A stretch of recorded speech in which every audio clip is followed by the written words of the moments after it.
মুজিবের বাড়ি তো ভাঙা শেষ, এখন কি ভাঙবেন? পদ্মা সেতু? খালেদ মহিউদ্দিনের টক শোতে আমাদের উপস্থিত আছেন ছাত্র জনতার সার্জিস আলম। তো আমি খালেদ মহিউদ্দিন ভাইকে রিকোয়েস্ট করব বিস্তারিত সার্জিস আলমের কাছে জানার জন্য। তো খালেদ মহিউদ্দিন ভাই, প্লিজ আপনি উপস্থাপন করতে পারেন। এইটা কি এরকম হইতে পারে জনাব সার্জিস আলম? ধরেন শেখ হাসিনার উপরে তো আপনার কন্ট্রোল নাই, আমারও কন্ট্রোল নাই। শেখ হাসিনা আরেকটা বক্তৃতা দিল, তারপরে গিয়ে কোন বাড়িটা ভাঙবেন? না দেখুন, এখানে শেখ হাসিনা অসংখ্য বক্তৃতা দিক আর একটা বক্তৃতা দিক, সেটা ফ্যাক্ট না।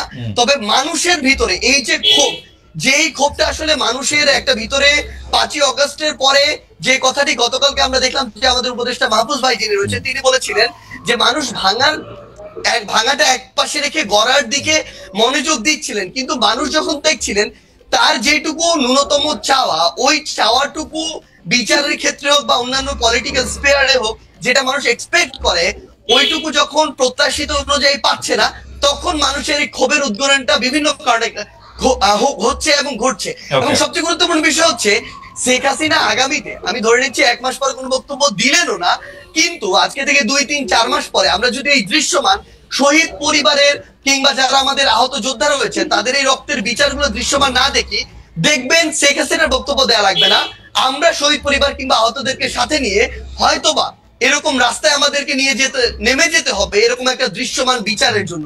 তো এই জায়গাটা শুধুমাত্র শেখ হাসিনা দৃশ্যমান বিচার করার জন্য আপনারা আওয়ামী লীগের স্থাপনাগুলি বা আওয়ামী লীগের সাথে জড়িত জিনিসগুলি গিয়ে আপনারা ভাঙবেন।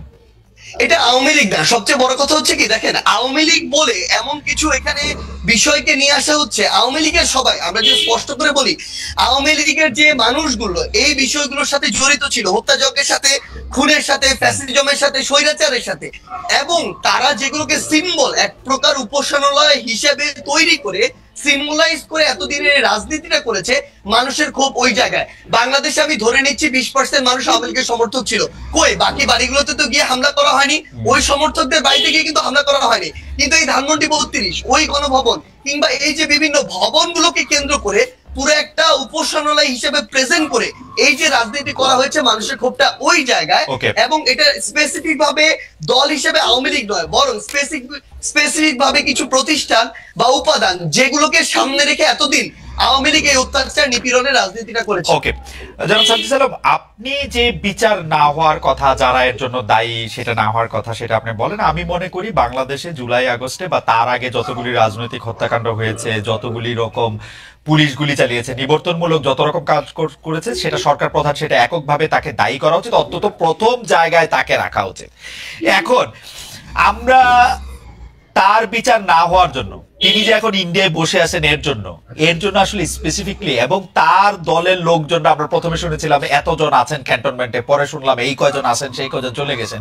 আমরা তো আপনাদেরকে এইটার বিচার দাবি করতে কখনো শুনি না, যে কেন মানে ওরা চলে গেল, কেন ওদের নামে একটা স্পেসিফিক মামলা করা হইলো না, কেন এটার মধ্যে এটা কি করা হলো। এটা কি আপনারা এটা সেনাবাহিনী বলে আপনারা তাদেরকে ছাড় দিচ্ছেন?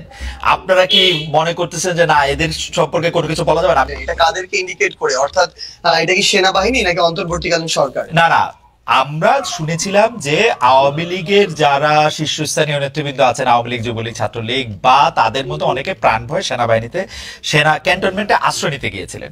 তাদের একটা মোটামুটি ভাবে তাদের একটা সংখ্যা বলা হয়েছিল আইএসপিআর থেকে এটা দিয়ে, কিন্তু পরে আমরা দেখলাম তাদের কাছে এই সংখ্যক লোক তাদের কাছে আসলে নাই।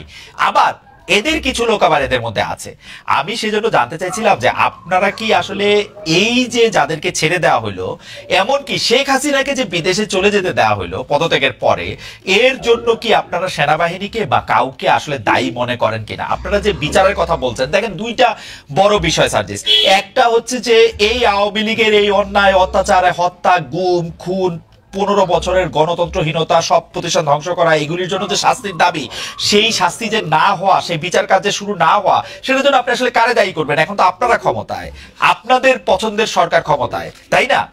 দ্বিতীয় কথা হচ্ছে যে এই জুলাই আগস্টে যারা শহীদ হয়েছেন, সেই শহীদদের মধ্যে থেকে যারা আহত হয়েছেন, তাদের চিকিৎসার জন্য, তাদের টাকা পয়সা দেওয়ার জন্য যে সরকারের, আমি কোট আনকোট ব্যর্থতা বলতেছি, সেইটার জন্য আপনি আসলে কাকে দায়ী করবেন? আপনি নিজেও আপনি দেখেন যে জুলাই স্মৃতি ফাউন্ডেশনের সাধারণ সম্পাদকের দায়িত্বে আপনি আর থাকলেন না।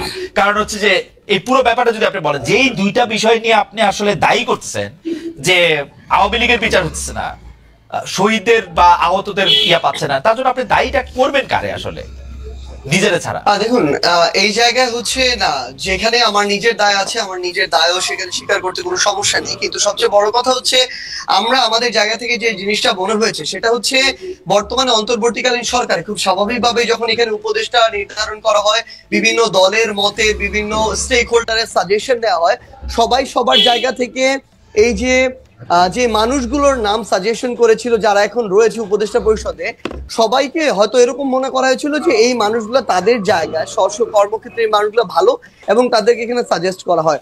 কিন্তু আমার জায়গা থেকে, আমার ব্যক্তিগত জায়গা থেকে মনে হচ্ছে এখন যারা আমাদের এই জায়গায় উপদেষ্টা পরিষদে রয়েছেন, অনেকের ক্ষেত্রে এই জিনিসটা খাটে। তারা হয়তো মনে করছেন যে বাংলাদেশের যে মানুষ যারা রয়েছে তারা হয়তো হয় তাদের মতোই সবাই ভালো, না হয় তারা মনে করছেন যে এই মানুষগুলো খুব দ্রুত ভালো হয়ে যাবে, একটা সুযোগ দিয়ে দেখি। কিন্তু সবচেয়ে বড় কথা হচ্ছে, এই বাংলাদেশে আমরা দেখছি প্রত্যেকটা সেক্টরে মানুষদের শিরায় শিরায় আসলে এই যে এতদিনের যে ফ্যাসিজম কিংবা এই যে একটা চিন্তা ভাবনার একটা করাপ্টেড চিন্তা ভাবনা ঢুকে গিয়েছে, বের করে নিয়ে আসার জন্য একটা স্ট্রিট একটা ওয়েতে যাওয়া প্রয়োজন। কিন্তু খুব স্বাভাবিকভাবে সেটি আমরা দেখছি না, বরং ওই মানুষগুলোর মধ্যে যে প্রথমে 2-3 মাসে যে একটা ভীতি তৈরি হয়েছিল যে একটা কথা বলি, আমি বিভিন্ন জনের কাছ থেকে যা জানছি, যত উপদেষ্টা আপনারা নিয়োগ দিচ্ছেন, ডক্টর ইউনূস সহ আপনারা সহ সব উপদেষ্টা নিয়োগ দিচ্ছেন আপনারা আর কারো কথা শুনে কোনো একজন আচ্ছা, সবচেয়ে ভাই একটা জিনিস একদম ক্লিয়ার করি, এটা হচ্ছে সবচেয়ে বড় মিথ্যা কথা। কেউ যদি বলে থাকেন তাহলে তিনি মিথ্যা বলেছেন অথবা না জেনে বলেছেন।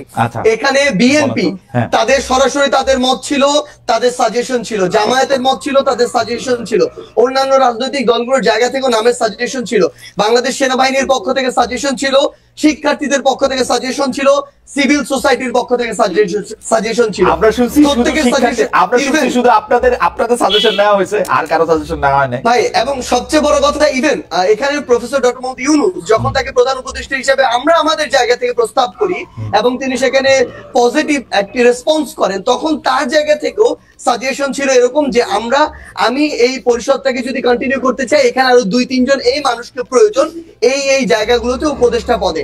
সো এখানে প্রায় 5 থেকে 6টি স্টেক হোল্ডারের সরাসরি অংশগ্রহণ ছিল, সরাসরি তাদের সাজেস্ট করা যে উপদেষ্টারা তারা এখন রয়েছেন। কেউ যদি এটা স্বীকার করতে না চান, অবশ্যই এটা সৎ সাহসে তাদের অভাব। এখন যদি এই কথাটি বলি যে এখানে যে জিনিসটা আমরা আমাদের জায়গা থেকে দেখতে পাচ্ছি, সরকারের আসলে অনেক উপদেষ্টার নর্মাল সময় যেরকম একজন মন্ত্রী অ্যাক্টিভলি এখানে পার্টিসিপেট করার কথা, গার্ডস দিয়ে বোল্ডনেস শো করে কাজ করার কথা, অনেক উপদেষ্টার ভিতরে আমরা এখন সেটা দেখতে পাচ্ছি না। তারা গতানুগতিক তাদের যে অফিস ওয়ার্ক, সেই অফিস ওয়ার্ক গুলো তারা তাদের জায়গা থেকে করছেন। সো আমাদের জায়গা থেকে মনে হচ্ছে যে যেভাবে এরকম একটি করাপ্টেড আমলাতন্ত্র এতদিন ধরে চলেছে বা করাপ্টেড করা হয়েছে, সেই আমলাতন্ত্রকে ব্যবহার করে যখন তাদের মতো করে গতানুগতিক একটি মন্ত্রণালয় চলবে, সেটা থেকে কাঙ্ক্ষিত আউটপুট কখনো পাওয়া সম্ভব নয়। এই বিষয়টি আমরা এখন আমাদের জায়গা থেকে দেখছি। এই যে বিচারিক যে প্রক্রিয়াটি, আপনি সেনাবাহিনীর এখানে ক্যান্টনমেন্টে প্রায় 6 শতাধিক বিভিন্ন মানুষজন তাদের আত্মগোপনে থাকার কথা যেটি বলছেন, আমরা আমাদের জায়গা থেকে বৈষম্য বিরোধী ছাত্র আন্দোলন প্ল্যাটফর্ম, জাতীয় নাগরিক কমিটি প্ল্যাটফর্ম, এই জায়গা থেকে আমরা সরকারকে পুশ করেছি। আমাদের যারা ছাত্র উপদেষ্টা 3 জন রয়েছে সরকারের, তাদেরকে বলেছি, তারা তাদের জায়গা থেকে সরকারকে বলেছে, সেনাবাহিনীকে বলেছে। সেই জায়গায় সেনাবাহিনী একটা রিপোর্টও দিয়েছে। শেষ করি একটু, সেই রিপোর্টে যেটি দেখানো হয়েছে যে রাজনীতিবিদ যারা ছিল তাদের সংখ্যাটা বেশ কম, ইভেন এটা 100-রও নিচে, তারা বলছেন অ্যারাউন্ড 50-এর মতো। এবং এই জায়গাটার সংখ্যাটা সবচেয়ে বেশি হচ্ছে কিছু পুলিশ কর্মকর্তা, কিছু আমলাতন্ত্রের কিছু আমলা, তারা তাদের পরিবার সহ ওই বিভিন্ন বাড়িগুলোতে তাদের আত্মীয় স্বজনের বাসায় আশ্রয় নিয়েছিলেন। এবং সবচেয়ে বড় সংখ্যাটা হচ্ছে আমলা এবং পুলিশ, যারা এই হত্যাযজ্ঞের সাথে সরাসরি জড়িত ছিলেন, যারা ওই আমলাতন্ত্রে বসে শেখ হাসিনাকে সার্ভ করেছেন। সেই জায়গায় এখন সবচেয়ে বড় যে সমস্যাটি হচ্ছে, তারা কিছুদিন আত্মগোপনে বা কাজে ঠিকমতো অংশগ্রহণ না করে এখন বিভিন্ন ফর্মে আবার অংশগ্রহণ করছেন। কিন্তু সরকারের জায়গায় যে একটি স্ট্রিক্ট হয়ে যে একটি ব্যবস্থা নেওয়ার যে প্রক্রিয়াটি, সেটি আমাদের জায়গা থেকে আমরা দেখছি না, বরং আমরা যেটি দেখছি যে ওই আমলাতান্ত্রিক যে বিচারিক প্রক্রিয়া, ওই জায়গায় সরকার এখন ঢুকে সেই প্রসেসের মধ্যে দিয়ে যাচ্ছে। আমাদের সাথে থাকার জন্য অনেক ধন্যবাদ আপনাদেরকে।